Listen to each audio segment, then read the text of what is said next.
Assalamualaikum warahmatullahi wabarakatuh. Perkenalkan, nama saya Sarif Hidayat, semester 3A NPM A1H019066. Assalamualaikum warahmatullahi wabarakatuh. Perkenalkan, nama saya Victoria dari semester 3A NPM A1H019028. Assalamualaikum warahmatullahi wabarakatuh. Perkenalkan, nama saya Rizky Alfredo dari semester 3A NPM A1H019040. Sistem pencernaan. Sistem pencernaan adalah sistem organ dalam manusia yang berfungsi untuk menerima makanan, mencernanya menjadi zat-zat gizi dan energi, menyerap zat-zat gizi ke dalam aliran darah, serta membuang bagian makanan yang tidak dapat dicerna atau merupakan sisa proses tersebut dari tubuh.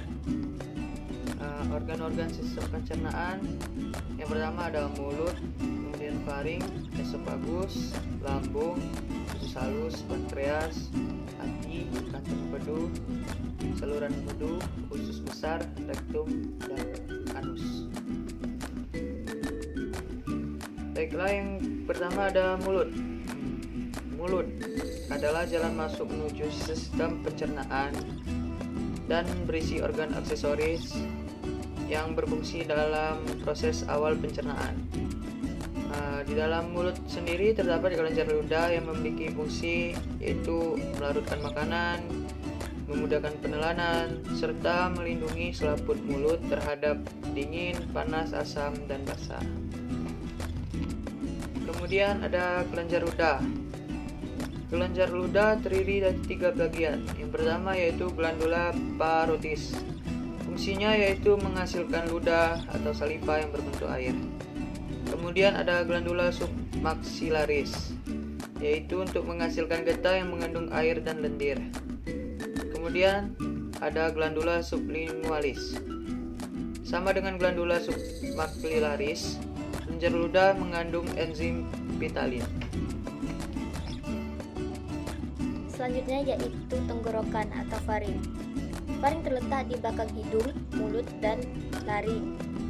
Dalam faring ini terjadi proses menelan atau deglutisi, menggerakkan makanan dari faring menuju esofagus. Selanjutnya yaitu kerongkongan atau esofagus. Esofagus adalah tuba muskular, panjangnya sekitar 25 cm dan berdiameter 2,54 cm. Esofagus berawal pada area laringofaring, melewati diafragma dan hiatus esofagus atau lubang pada area sekitar vertebra torak ke-10 dan membuka ke arah lambung. Fungsi esofagus menggerakkan makanan dari faring ke lambung melalui gerak peristalsis. Mukosa esofagus memproduksi sejumlah besar mukus untuk melumasi dan melindungi esofagus. Selanjutnya adalah lambung. Lambung merupakan organ otot yang besar yang terdiri dari 3 bagian yaitu pudus, cardia, dan pylorus. Makanan masuk ke dalam lambung dari kerongkongan melalui otot berbentuk cincin atau sphincter yang bisa membuka dan menutup. Dalam keadaan normal, sphincter menghalangi masuknya kembali isi lambung ke dalam kerongkongan. Kemudian selanjutnya ada usus halus. Usus halus secara umum adalah proses pencernaan dalam tubuh dimulai dari lambung, melepaskan makanan ke dalam usus 12 jari atau jejunum yang merupakan bagian pertama dari usus halus. Makanan masuk ke dalam duodenum melalui sphincter pylorus dalam jumlah yang bisa dicerna oleh usus halus. Jika penuh, duodenum akan mengirimkan sinyal pada lambung untuk berhenti mengalirkan makanan. Fungsi usus halus adalah diantaranya secara selektif mengabsorpsi produk digestif. Usus halus juga mengakhiri proses pencernaan makanan yang dimulai di mulut dan lambung. Proses ini diselesaikan oleh enzim usus dan enzim pankreas serta dibantu empedu dalam hati. Enzim yang dihasilkan di usus halus adalah sakarase memecah sukrosa menjadi glukosa dan fruktosa, maltase memecah maltosa menjadi 2 glutosa, laktase memecah laktosa menjadi glukosa dan galaktosa, erepsinogen yang belum aktif kemudian diaktifkan oleh enterokinase menjadi erepsin, peptidase yang memecah pepton menjadi asam amino. Pankreas. Pankreas merupakan satu organ yang terdiri dari dua jaringan dasar, yaitu asinin menghasilkan enzim-enzim pencernaan dan pula pankreas menghasilkan hormon. Enzim yang dihasilkan oleh pankreas yang pertama yaitu lipase pankreas atau disebut dengan stepsin, memecah amilum lemak menjadi asam lemak gliserin. Selanjutnya amylase pankreas atau disebut dengan amilopsin, memecah amilum menjadi maltosa. Dan tripsinogen diaktifkan oleh enterakinase menjadi pepsin yang berfungsi memecah protein dan pepton menjadi dipeptida dan asam amino. Pankreas juga menghasilkan hormon asulin. Hati merupakan sebuah organ yang besar dan memiliki berbagai fungsi.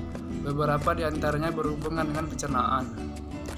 Zat-zat gizi dari makanan diserap ke dalam dinding usus yang kaya akan pembuluh darah yang kecil-kecil atau disebut dengan kliper. Kliper ini mengalirkan darah ke dalam vena yang bergabung dengan vena yang lebih besar dan pada akhirnya masuk ke dalam hati sebagai vena porta. Vena porta terbagi menjadi pembuluh-pembuluh kecil di dalam hati, di mana darah yang masuk diolah. Usus besar. Usus besar terdiri dari sekum, adalah kantong tertutup yang menggantung di bawah arah katup ileosekal. Kolon dibagi menjadi tiga, yaitu kolon ascenden, kolon transversa, kolon descenden.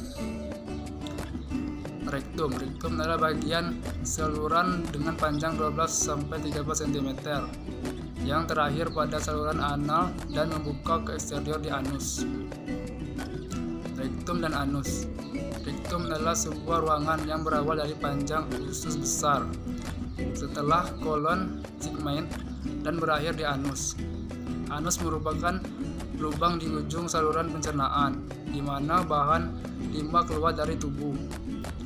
Sebagian anus terbentuk dari permukaan tubuh atau kulit dan sebagian lainnya dari usus. Sesuatu cincin berotot atau disebut dengan flicker ani menjaga agar anus tetap tertutup. Adapun beberapa penyakit yang mengancam sistem pencernaan manusia. Diare, gangguan pencernaan yang akan membuat perut terasa mulas dan fases penderita menjadi encer. Gastritis, penyakit atau gangguan di mana dinding lambung mengalami peradangan. Ma, merupakan penyakit atau gangguan sistem pencernaan yang ditandai dengan adanya rasa perih pada dinding lambung, adanya rasa mual dan perut menjadi kembung. Hemoroid atau wasir, yaitu pembengkakan berisi pembuluh darah yang membesar.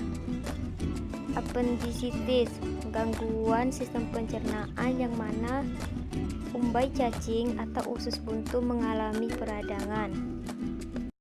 Jadi kesimpulan dari materi kami ialah sistem pencernaan adalah proses menerima makanan, mengubahnya menjadi energi dan mengeluarkan sisa proses tersebut.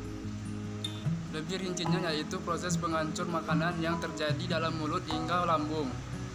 Selanjutnya adalah proses penyerapan sari-sari makanan yang terjadi di dalam usus.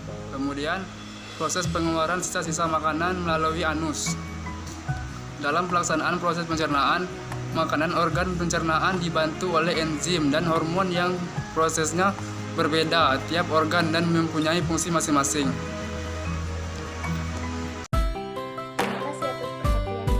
Assalamualaikum warahmatullahi wabarakatuh. Terima kasih telah menyimak video dari kami. Wassalamualaikum warahmatullahi wabarakatuh. Baiklah, itulah tadi presentasi dari kelompok kami. Semoga bermanfaat bagi teman-teman semua. Apabila ada kesalahan saya mohon maaf. Wassalamualaikum warahmatullahi wabarakatuh.